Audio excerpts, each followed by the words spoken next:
My name's Kim Cressman. I have been the lead on this project for the last year and a half called Is Marsh Surface Tracking Sea Level Change? Developing Tools and Visualizations for NERRS Sentinel Site Data. We have had a fantastic team, co-authors on this presentation, and fantastic advisory groups too. This has been a true team effort and very end user driven to produce products that we're all very excited about to help us work with surface elevation table data. This is our final webinar. The end of the project period is tomorrow, so outputs will be produced and distributed by then. So the goal of this project has overall just been to make it easier for NERRS and others to work with SET data and to communicate about it.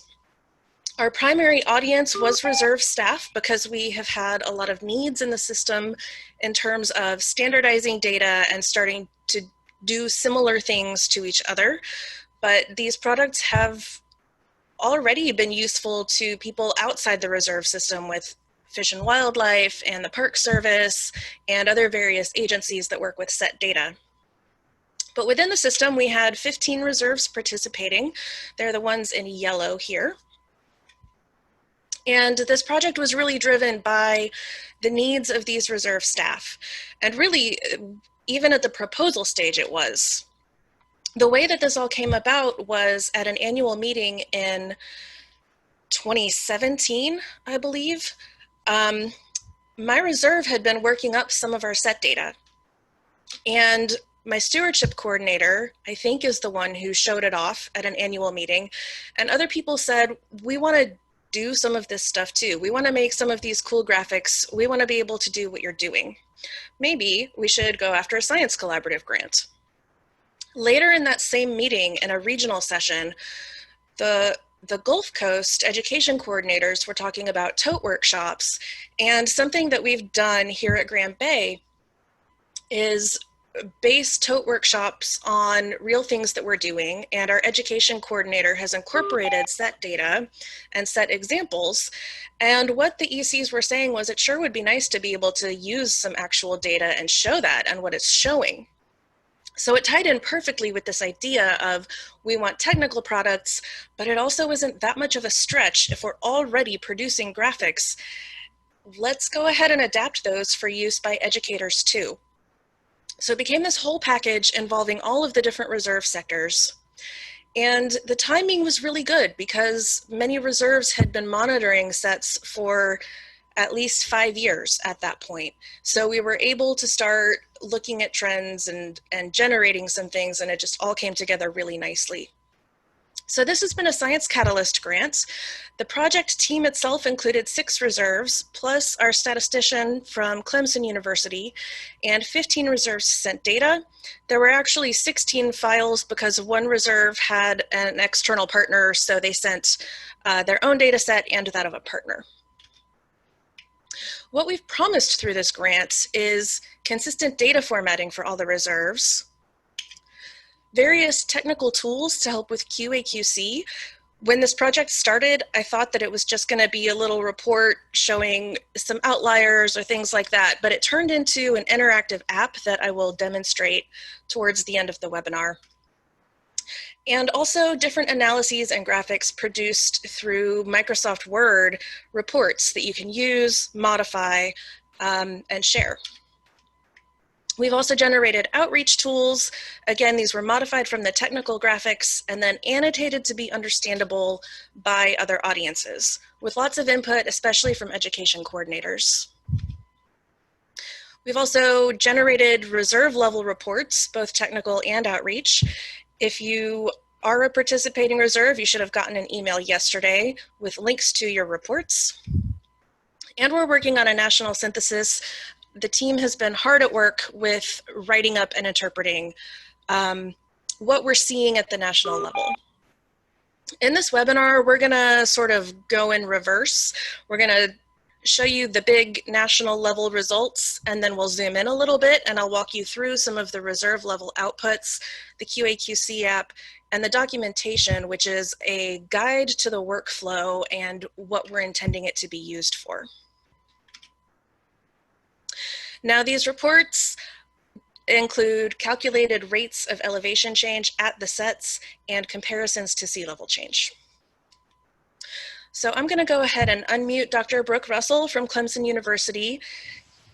I see you're unmuted, so I think you can go ahead and take it from here for the next couple slides, Brooke. Okay, sounds great. Yeah, can you hear me, Kim? I sure can. Fantastic. All right, so one of the primary things that we were interested in doing was to be able to estimate the rate of change at a given set. If you go back and, am I controlling the slides, Kim, or? No, I'm sorry, I'm sleeping on the job. Okay, no, it's all right. I didn't know if I was missing out there. Yeah, so if you go back and look at the literature, there's been all sorts of different methods that people have used to analyze set data, everything from really simple, straightforward linear regression type models all the way up through really complicated linear mixed models. We opted to go for a model in the class of linear mixed models. There's two obvious candidates, a random intercept model and a random intercept random slope model. We considered both, and in Kim's automated scripts, I believe that everything is doing a random intercept model. And there's a few reasons why we opted for that. For many or most of the sets, I think the random intercept model actually fit a bit better. And if we attempted to fit the random slope random intercept model, it caused for some of the sets, it caused some errors and convergence problems kind of going on in the background. And the primary thing is the point estimate, the rate that you would get is going to be about the same regardless of which model you use. It's the primary difference is just going to become related to the confidence interval. One of the big assumptions that we're making here, and everything will fall apart potentially if this is not the case, is you really need to have data where a linear model is appropriate. And the best way to assess that is to look at the scatter plots. I would say the main reasons, looking at some of the set data, the main reasons why a linear model may not be appropriate would be if there's some sort of curvature. There weren't very many sets that I've seen that this is the case, where maybe some sort of curvature or transformation might be appropriate. A big reason is when there's some sort of a change point. So maybe at that particular location, it was affected by a tropical storm or a hurricane, and so there was a big jump up or down, or maybe there was a large gap in the data. And so you should definitely just not kind of take everything and assume everything's doing what it's supposed to. You do have to have this assumption of linearity be realistic. So the other thing we're comparing this to is water level change or sea level rise, depending upon which product you're looking at. I believe in everything that we have today and in all the documents, what we're referring to as sea level rise or long-term sea level rise is coming from NOAA calculations based on, I think it varies from station to station, but on a fairly long time series. They are fitting, I believe, in ARIMA 100, which is really just an AR1 if you're familiar with time series models. But we're referring to that as sea level rise. There was a discussion at a workshop last summer. Most of the set data that we have is, over the last 10, 15, 20 years. And sea level rise seems to be increasing somewhat, maybe over that range of time. And so we wanted to compare that to something a little bit more recent than kind of this long-term sea level rise. And so it's probably not appropriate to call that sea level rise. And so what we're calling this here is water level change. We're using a 19-year time series for each one of those. The reason that we're using 19 years is because something that I was unaware of is there's a lunar cycle with seawater levels called the metonic cycle. Didn't know that, but we're basically, because a full cycle takes approximately 19 years, where we fit the same ARIMA 100 model to the most recent 19 years in order to get those, and then we based uncertainty estimates off of those as well.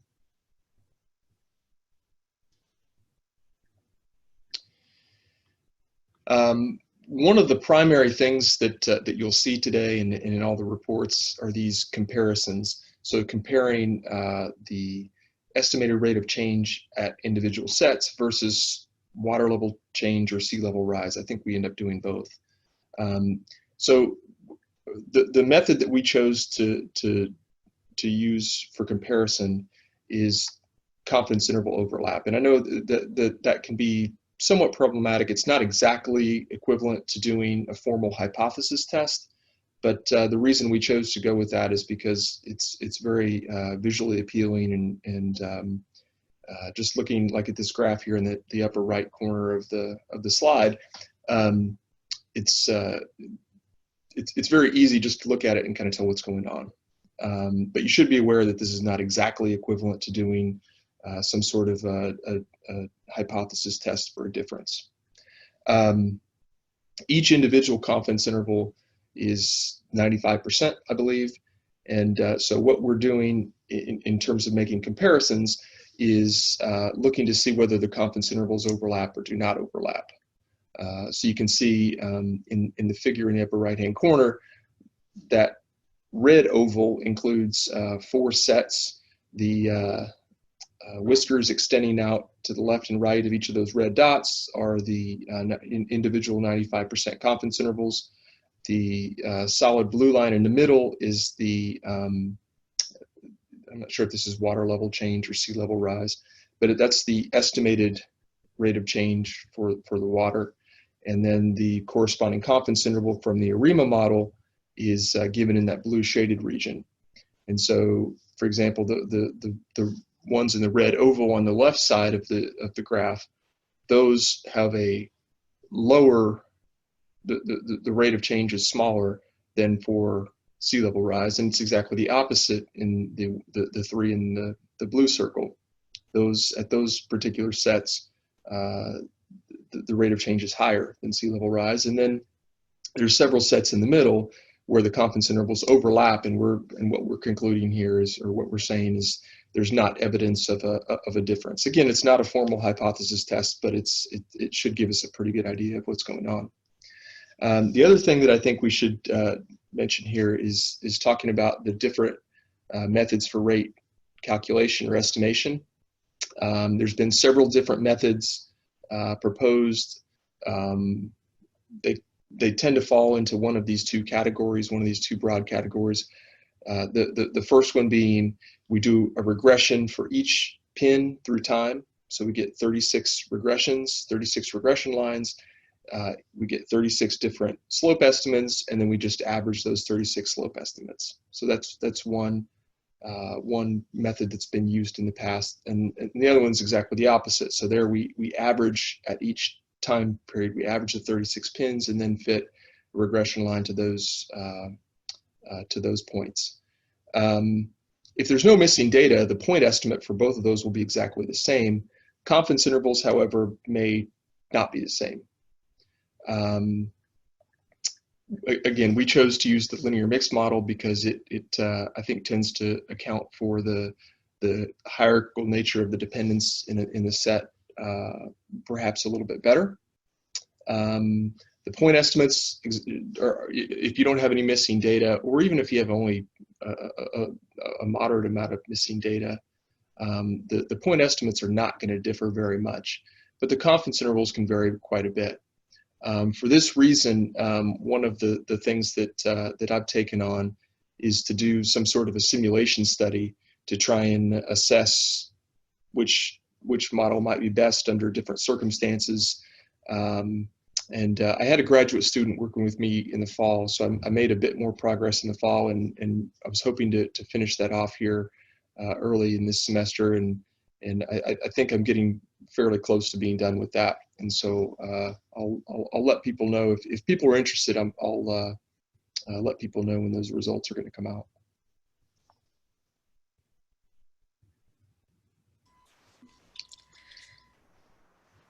Thank you, Brooke. I'm going to go ahead and toss it over to Megan to start talking about this national and regional synthesis idea. Let me unmute her.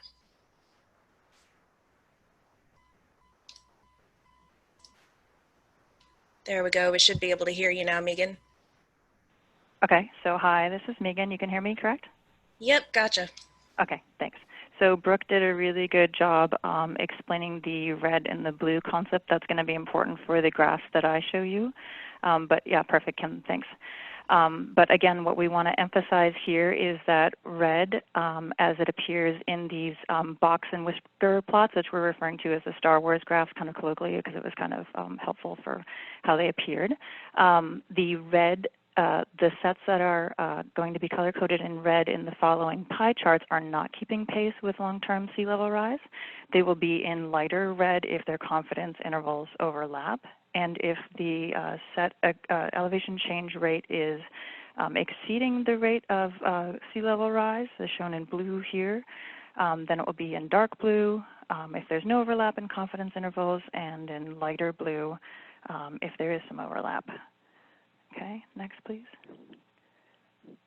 Okay, so there's going to be a whole bunch of tables that you're all going to see in the products that Kim has put together. I just wanted to show this one because it's essentially a handy summary table to scan through all of the regions of the NERRS included in this analysis and allowing you to compare sea level rise rates for the inland stations that are closest to each reserve's sets. So that would be like scanning down the second column in this table. For the U.S. West Coast, you can see that the inland stations are showing some of the lowest rates of long-term sea level rise as compared to the reserves in the Gulf, the Mid-Atlantic, and in the Northeast. There were 187 sets whose data was submitted for this analysis. Of these, the far right column in this table shows how many did not have 5 observation periods, which was our minimum criteria, to be included in this analysis. So the columns that are labeled number of sets higher and number of sets lower represent 147 sets that were analyzed for trends. And again, the number of sets whose surface elevation is higher than sea level rise are going to be dark blue in the pie charts, and that's where number of sets higher confident column will appear. And if the confidence intervals overlap, they'll be light blue. And conversely, if we're going to see red in the pie charts that follow, those are sets that the rate of surface elevation change is below that of long-term sea level rise. And if it's a light red color, then the set rate is lower, but the confidence intervals overlap with those of long-term sea level rise. Okay, next slide, please, Kim. So first, we're looking at a national level, and then we're going to dive into each region on separate slides. I want to emphasize that this is comparing set elevation trends to long-term sea level rise as derived from the full record of the inland stations that are closest to each reserve's sets. Blue is where things are looking good. Red is where the set elevation trends are not keeping pace with long-term sea level rise. The darker the color, the more confidence we have in these trends. Okay, next slide, please. And this is for the Gulf and Southeast Coast NERRS. These pie charts represent 80 sets. 62 of these have a sufficient number of observations to be analyzed for this project. 26 of these are definitely not keeping pace with long-term sea level rise. And these sets, which are dark red, are distributed all throughout the Gulf and Southeast Coast regions. Weeks Bay in Alabama didn't have enough observations to be included for this analysis. And we're going to come back to Mission Aransas because they had a mixture of habitat types in the sets that they submitted for this project, and we'll come back to that in a little bit later. Next slide, please. Okay, so similar to the Gulf Coast and Southeast NERRS, when analyzed over the whole region, the 36 sets in the Mid-Atlantic have a nearly even split between the portion of sets that are generally accreting at rates that exceed long-term sea level rise, 51% of them, and so essentially the dark red nearly equals the dark blue in the Mid-Atlantic. Next slide, please. Moving up to the Northeast, for the 41 sets that are represented here, of those that had enough data, so not yellow, over half of them had accretion trends that were so low they did not overlap the fairly narrow confidence intervals of their nearby long-term Enlon stations, so they are dark red. The nearby sea level rise rates generally decrease from the south to the north in the Northeast. At Wells, Maine, there were only 2 sets in this analysis that had enough data. And this is the only reserve in our whole analysis, these 2 sets, that where they are dark blue. So the confidence intervals did not overlap those of long-term sea level rise. So this is the only reserve within the synthesis to have this promising pattern. Next slide, please. As we move to the West Coast, 72% of the sets in the reserves along the West Coast showed lower accretion rates than long-term sea level rise. Over half of these are dark red. So that's where the sets accumulation rates were below the confidence intervals for the long-term sea level rise. Padilla Bay's sets are in seagrass only. South Slough has a bunch of sets, but not enough observations to be included in this analysis. And on the West Coast, Elkhorn Slough is the only reserve in this analysis that has sets in emergent marsh habitat. Next slide, please, Kim. No, I'm going to skip ahead. Okay, and now we're going to compare versus 19-year water level change. So as Brooke explained, this is the most recent 19 years of water levels for nearby tide stations. So just kind of truncating that long-term record that you saw in previous slides. At a national scale, when we're looking at the 19-year water level change, local water level change, we're going to see more dark red when comparing the set elevation change rates to that of most recent water level change. So every Enlon station has higher average rate as well as higher average variability when we're truncating down to this 19-year time frame. That's fine, Kim. Thanks. Okay, and so now we're going to see the pie charts again with the 19-year water level change for the Gulf region. Generally, these are 2 to 4 millimeters higher than the long-term rate, than the long-term sea level rise rate at the closest Enlon. And given that, we're going to see a reduction in the total number of sets from 22 to only 8 that are now keeping pace with water level change over the past 19 years. Again, there's going to be less blue and more red with this shorter record of water level observations.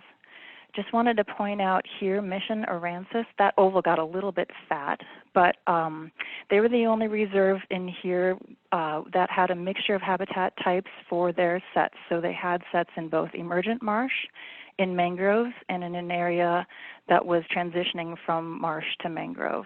And those bottom 3 sets in that Star Wars graph show the high degree of variability in the surface elevation change for those sets in an area that's undergoing this transition from marsh to mangrove. And I'm not going to dive into any more detail on any reserve for the rest of these, but if you could advance, Kim, so that people can really hone in on their favorite reserve and look at the set trends and the specifics for the sets relative to the pie charts, that'd be great. And I think we should just give them a minute to soak it in case they were the Grand Bay folks that got it last. Okay, and how about if we move on to the Mid-Atlantic? For the Mid-Atlantic, the local water level change rates over this 19-year period are about 3.5 millimeters higher, except in Delaware, where it's only 0.5 millimeter higher. the effect of the shorter water level record comparing to the sets is a reduction in the number of sets that are keeping pace with sea level rise. So we went from 15 with a long-term record to only 5 when we're looking at the more recent record. And if you can pull up the Star Wars. Thank you.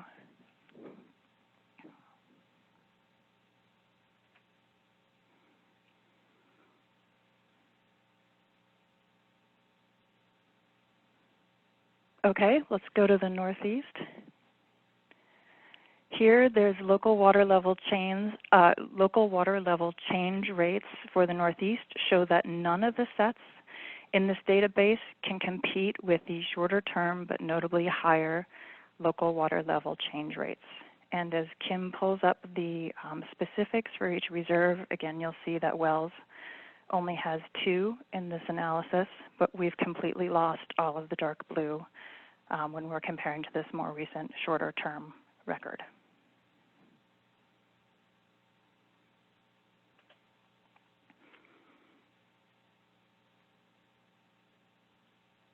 Okay, and finally for the West Coast reserves, local water level change rates for the West Coast show none of the sets in this database that can compare with the shorter term and notably higher local water level change. Again, nothing for South Slough in terms of time record for this analysis, but they definitely have a lot of sets. And again, emphasizing that Padilla, what you're seeing there is seagrass, and Elkhorn is the only West Coast emergent marsh sets in this analysis.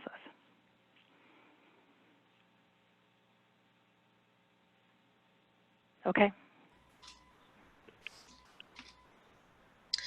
Thank you, Megan. I will go ahead and mute you again.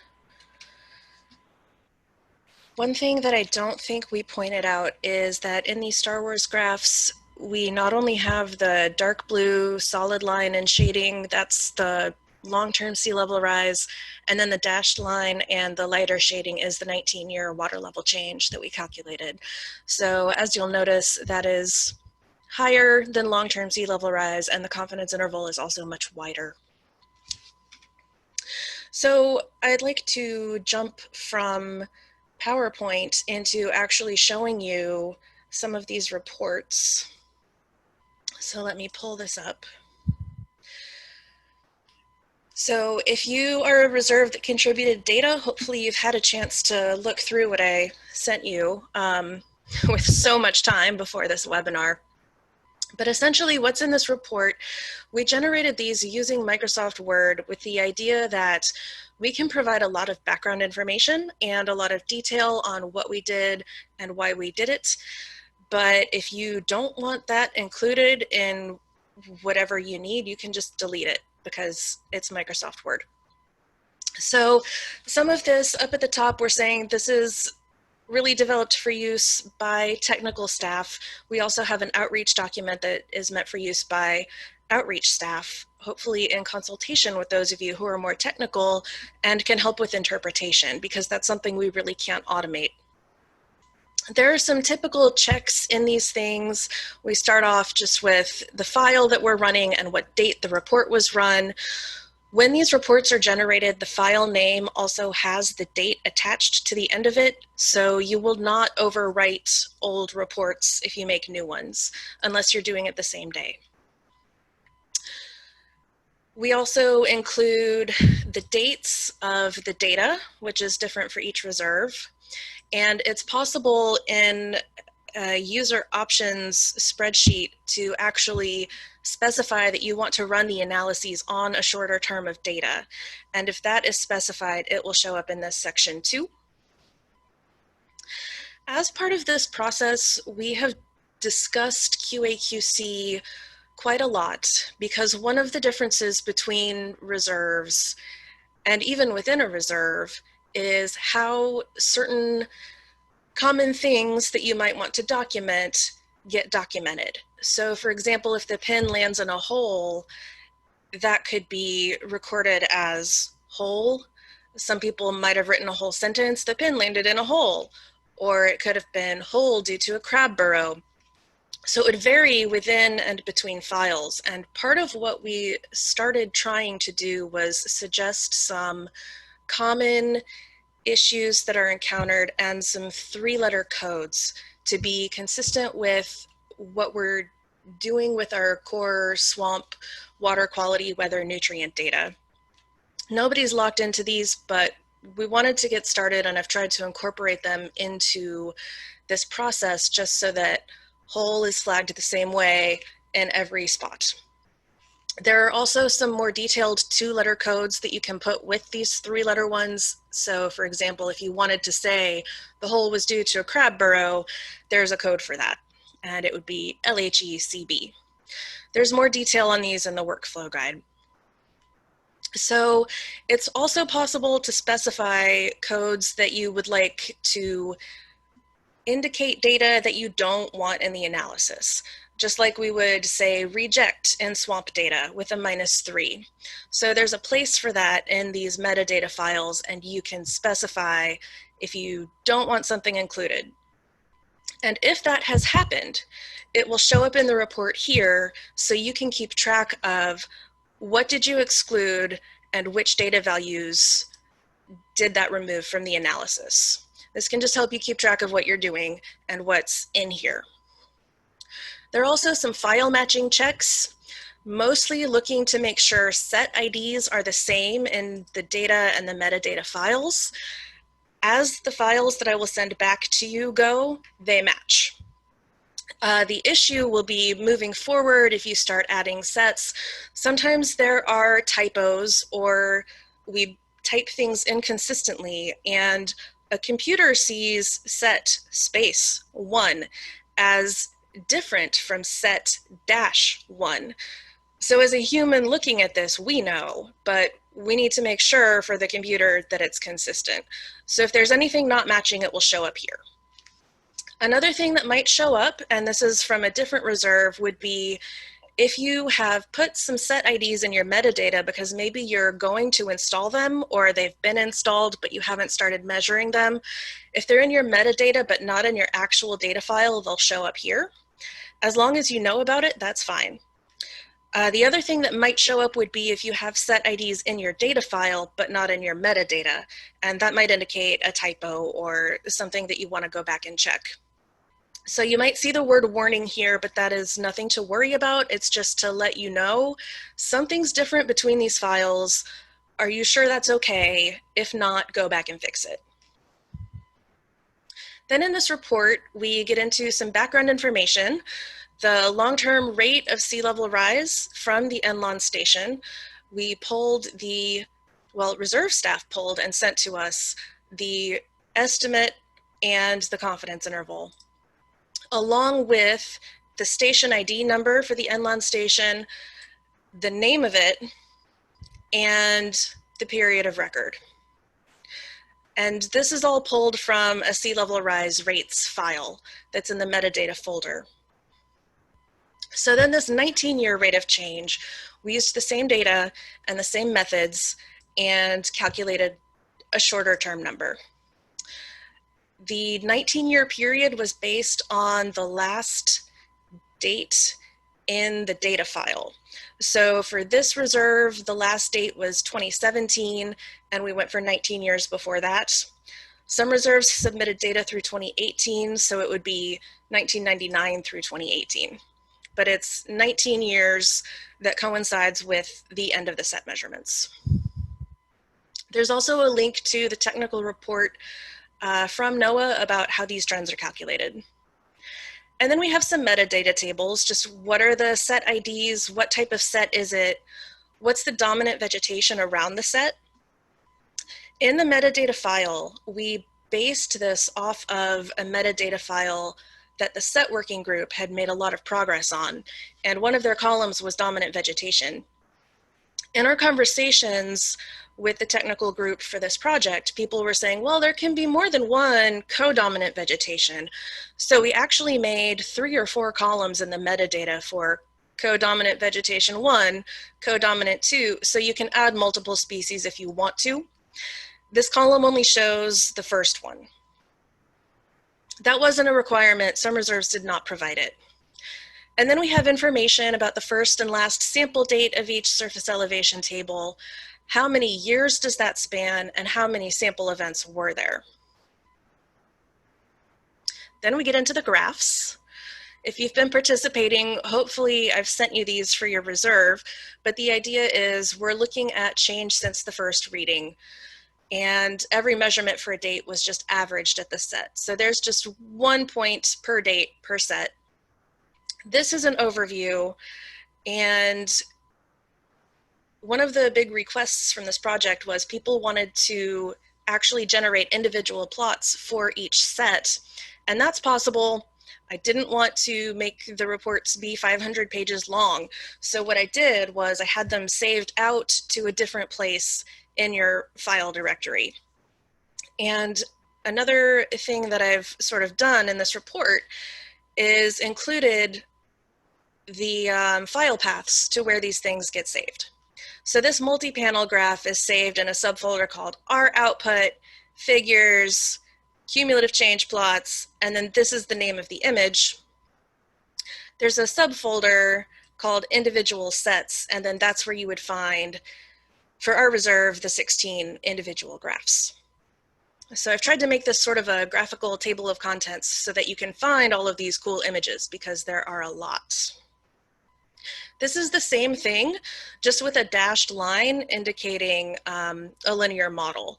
And this is what you could really look at to make sure that you don't have a lot of curvature. You want to look at your data and make sure that a line is generally a good representation of what we're seeing. Because this project is going to generate output. You are going to get the slope for these lines, whether it works or not. And for the vast majority of sets that we worked with in this project, a line is just fine. But for a few, it's really not, and it tends to be really obvious. So just take a look at this. Then we have one with the same underlying data. This time that linear regression is blue, and we've added in a red line to represent sea level rise.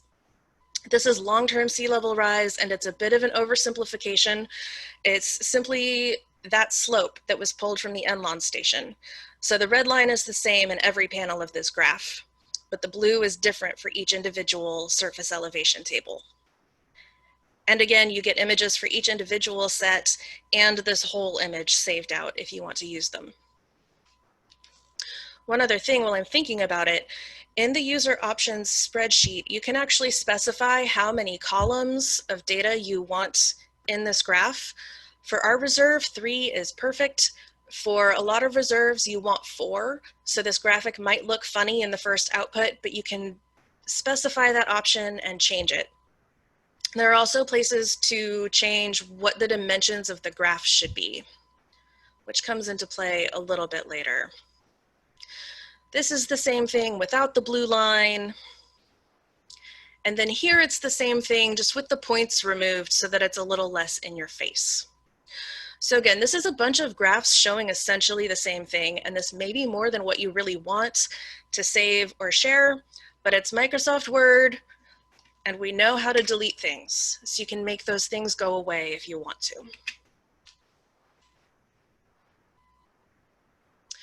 Another thing that people have been asking for was cumulative change along the elevation gradient.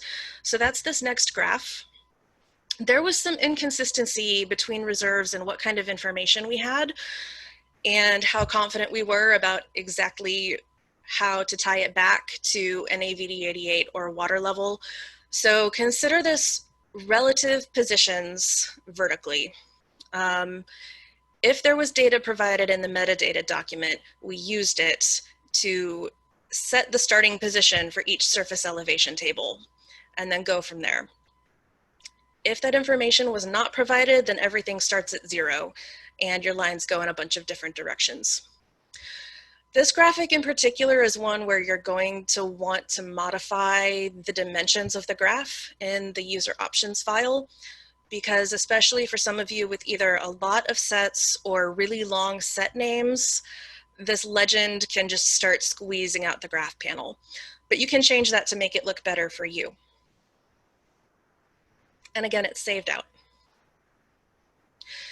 Then we get down to the rate calculations, and as both Megan and Brooke said, you need to have a certain amount of data for the models to actually work well. So we limited it to sets with at least 5 measurements, and it needed to be over at least 4.5 years. If we didn't have both of those conditions met, we found quite a lot of errors popping up and models not running and not converging, and that led to some very weird error messages. But when we limited it to 5 measurements over 4.5 years, it worked fine. So in this section, we have just a list of the sets that met those conditions, and if any of them didn't, they'll be listed down here. Some reserves have a mix of older and newer ones. So right here, I've pasted an example of what this looks like from another reserve, and you can just make sure this all matches. We get into the statistical methodology a little bit that Brooke talked about, some different details on the models, how we ran them, and then if you had enough data, you start getting results. These are rates and confidence intervals. These are some additional diagnostics that people who know a lot of stats really like to see. Again, this is Word, so if this is meaningless to you, you can delete it, but I do recommend keeping it around if you work with a statistician or want to. And then we get into these comparisons to sea level rise. We have a general summary table right here. Again, we have the rate for each set and the confidence interval. And in this table, they're in order with the lowest rate of change at the bottom and the highest, or at the top of the table, and the highest rate of change down here at the bottom. So they're not alphabetized here. They're not in any kind of order except lowest to highest rate. Then we get the confidence intervals, and then we have some different comparisons. We've already been talking about comparison to sea level rise. The point comparison, is it higher or lower? Do the confidence intervals overlap? Same thing for 19-year change. Another thing that we have been looking at all along is just a comparison to 0. And if the confidence interval overlaps 0, this is more like just a t-test. It's a little more similar to the kind of statistics that I sort of learned on than when we're comparing to sea level rise or 19-year change, because 0 is just a single number. The issue with the water level change was there's some uncertainty in those estimates too, but it was calculated with a different method. So how do we account for this? And that's part of why we looked at confidence interval overlap. So this is one big summary table. And it's also broken down into a bunch of different tables by group. I will let you guys examine this for your own reserves, but essentially it's comparisons to 0. Then we get into comparisons to long-term sea level rise, and we bring up the rate and the end-launch station and the period of record again, because I'm assuming that people will not be reading every piece of this thoroughly. They're probably going to jump to what they want. So I tried to put the information every place it would be appropriate. All right, so it's less than, it's greater than, or the confidence intervals overlap. And then our 19-year water level change, again, the rate, the end-launch station, etc.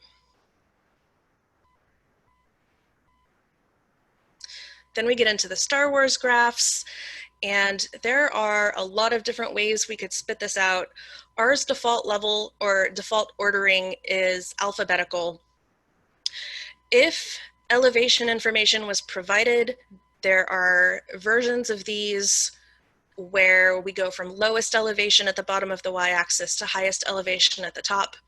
It was too tricky to try to incorporate the actual numbers and elevations, so it's just an order. It's going to look like this, just with your surface elevation tables in a different order. So this is only long-term period of record sea level rise, and then we'll get to the versions with 19-year as the lighter shading.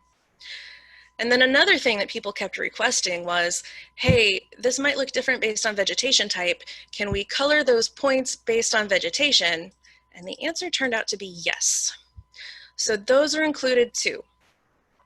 And there are some different options for these legends where you want to put them.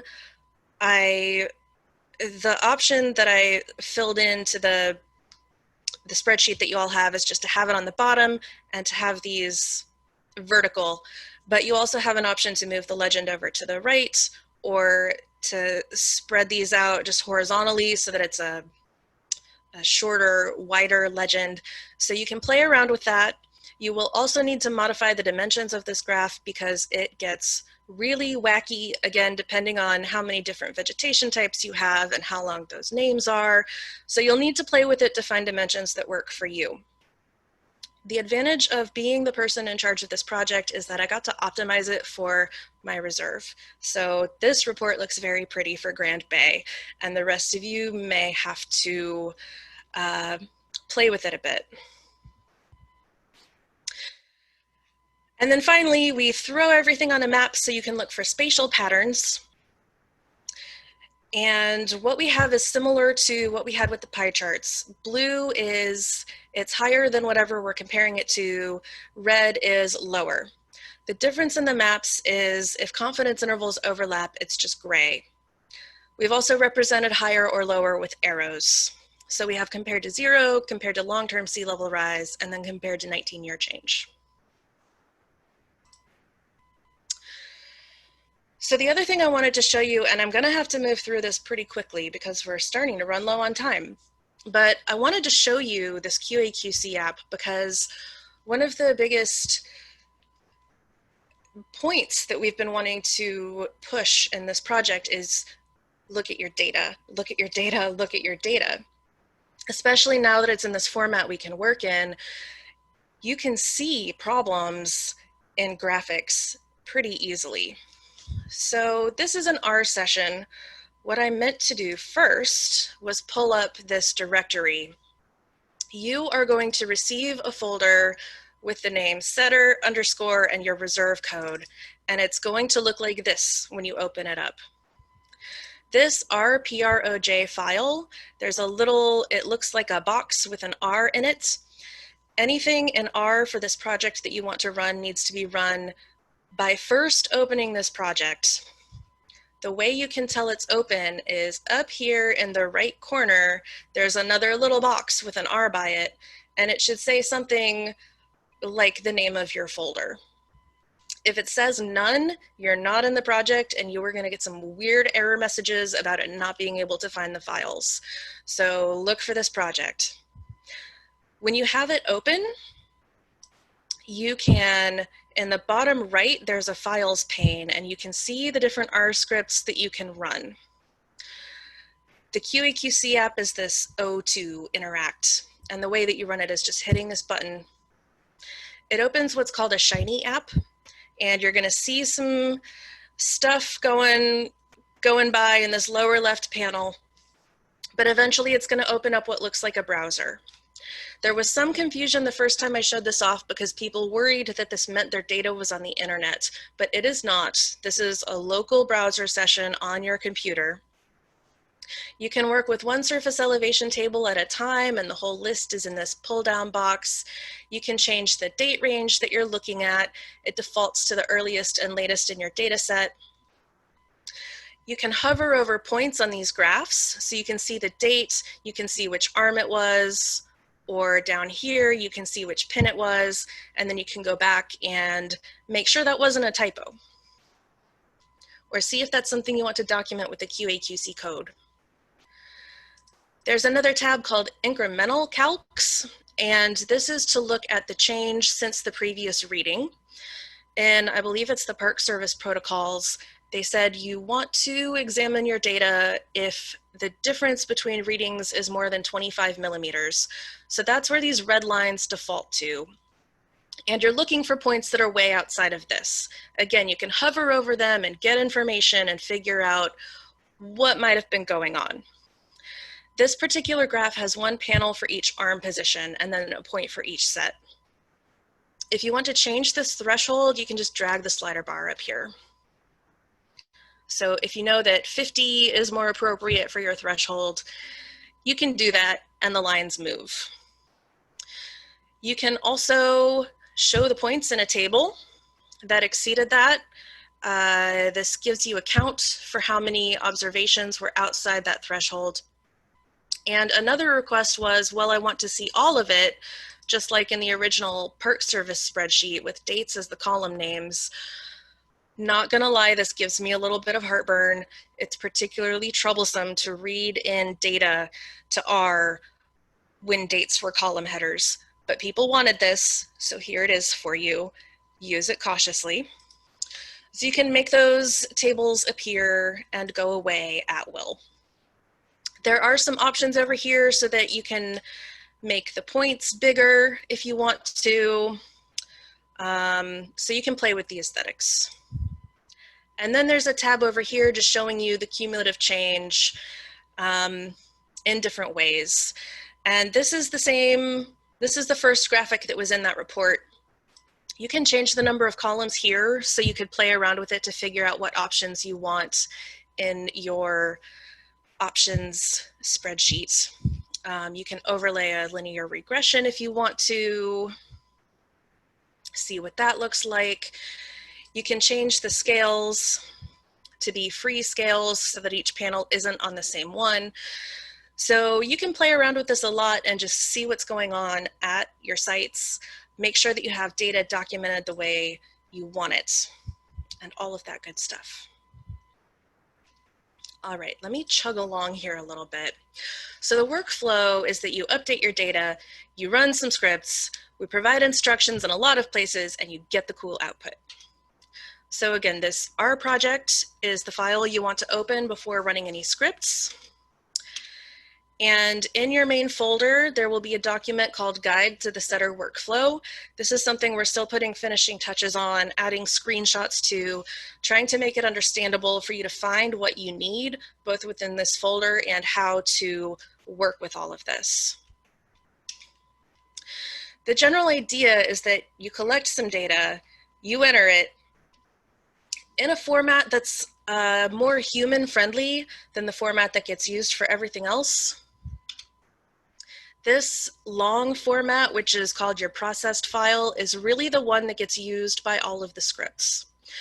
So this is the file that gets used for that QA/QC app I just showed you.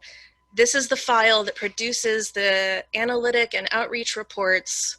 This is the file that I recommend eventually when the CDMO can host flat files. This is the file I recommend submitting.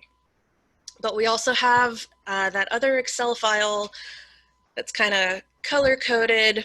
There's more detail on this in the workflow guide, but that's where you would enter data, and then you run a script that turns it into this main one.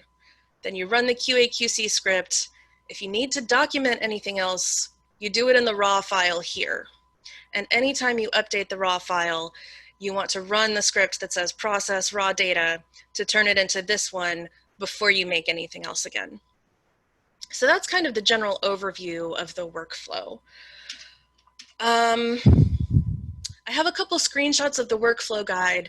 I was planning to go through this, but we're running a little low on time and I'd like to leave a bit of time for questions.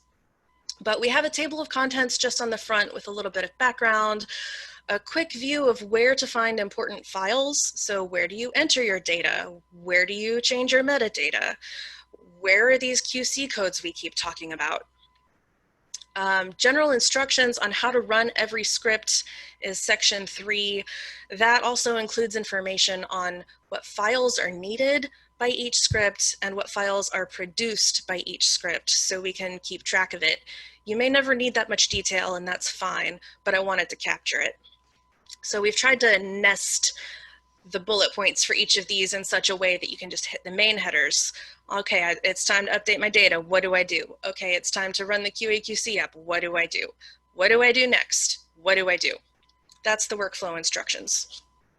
Section 4 is more thorough detail on these data files, the metadata files, and the QA/QC codes that I've been talking about. And number 5 is a lot more detail on every file that's going to be in this folder. We also plan to have appendices. One is troubleshooting tips, because as much as I've tried to make the R scripts user-friendly, there will probably be issues, and there have been some. This team has been amazing with beta testing and checking all these scripts and spending whole afternoons emailing back and forth with me while we figure out why something wasn't working. So we've captured that into the troubleshooting tips. We also intend to add an appendix for best practices that we have talked a lot about as we've discussed differences between reserves. And probably we will put some of the statistical recommendations in this guide as well. All right, I'm gonna skip over this stuff. It's in the workflow guide and other presentations that we've given. And I just wanna reiterate, this has been a huge team effort. This project team has been fantastic with getting the things I need, replying quickly. All of you end users have been fantastic too. Whenever I've had a question about a data file, you have not made me wait long for the answer. We have wrangled data. I hope this matches up with Megan's numbers. I think it does. It's been 187 surface elevation tables across 15 reserves and partners. And we've had input from a bunch of different people across 17 states, at least 25 agencies. Their input has made this better. And the needs and enthusiasm from all of you have just buoyed us and made these outputs something that I'm really excited about and really excited to share. So thank you to everybody for your participation across all of these calls and presentations and webinars. You're fantastic. And if you're not already on the email list, go ahead and sign up for it, because when there are links, we'll send those out for the final products. If you're a reserve that contributed data, I'm going to email you your stuff regardless. But if you want all of the final links and information, go ahead and sign up for the email list, or feel free to email me. And with that, I'm going to stop talking and open up the chat box and see if there are any questions. And I'm going to unmute Megan too, because she was keeping an eye on things. If I can find her in my little control panel. There we go, Megan, you should be able to talk. I'm going to unmute Brooke too, in case you guys have questions for him. There's nothing in chat. Did you say there's nothing in chat? I did. I can just keep talking for another 2 minutes. I think I'm gonna leave it at that, unless Megan or Brooke wants to speak up and say if I've missed anything. But thank you again, everybody, for joining us. This has been fantastic, and we will be emailing you very, very soon with the final outputs. Okay, Kim, there's one chat question. Is there a reason you suggest updating the QA/QC codes in the wide data set? The reason for that is because every time you rerun the script to go from the wide data set to the long one, it's going to overwrite your long data set. So any changes that you make should be in that wide one. One little caveat is at least one reserve has their data in an Access database, and I don't want to make them abandon that for this particular data entry file, because that seems to be working really well for them. So the issue is going to be somehow you want to get to that long file, whether that's exporting it and renaming things or entering data in this way that we've provided. So that'll be up to you guys. But that long data file is really where it's at. What should we do if a linear model isn't appropriate? I think I'm gonna see if Brooke can come at that one. There are some different options. Yeah, so if a linear model is not appropriate, I think you have to consider the way in which it fails to be appropriate, right? If there's some sort of curvature there, you could fit some sort of curvature to the model. You could look at some sort of transformation that might be appropriate. One of the things that I think you would want to keep in mind if you were trying to fit any other model besides a linear model, all of this inference and all of this output is based upon a linear rate of change, right? So if you fit a model with curvature, that rate of change is changing depending on upon which time you're at, right? Because the slope of the tangent line to a quadratic is going to change, or a cubic, or exponential, or whatever model it is that you'd want to fit. So you'd want to be careful there. If there's something like a change point due to an extreme event, like a hurricane or tropical storm or something like that, there certainly are change point types of models that might be appropriate. I think maybe if you wanted to utilize the methods that we have here, you could just look at a subset of the data that seems to be linear and abandon the data that occurred before that extreme event. That might be something to consider. If you've got a large gap in the data, I think it probably makes the most sense to throw away the old data, or perform two separate analyses. Maybe that would make sense too. I hope that answers the question. Is it fair to say that some of that depends on what you're trying to do, Brooke? What the question is? Could you explain what you mean by that, Kim? What you're trying to do in terms of the end goal? Yeah, just what question you're trying to answer and why you want to fit the model. Yeah, so in a general sense, that's definitely true. I mean, really the only reason that we were using these models was to estimate the rate of change, which we're assuming is constant over the time period. If you're willing to throw out that assumption, then there's all sorts of model fitting strategies that might make sense. I mean, you could use a spline-based approach to regression, or there's all sorts of other things that you could do. But yeah, I think it definitely depends on what your goal is. I think that's probably fair to say, Kim. Thank you, Brooke.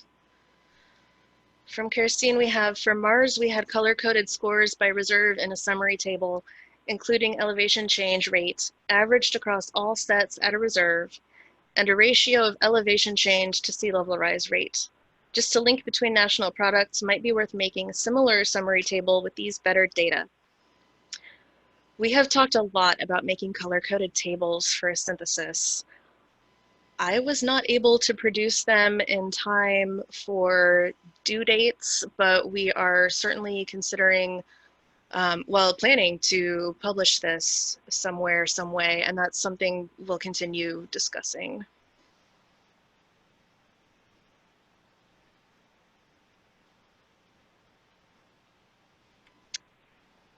Well, thank you, everybody. We are just past 2 o'clock Eastern.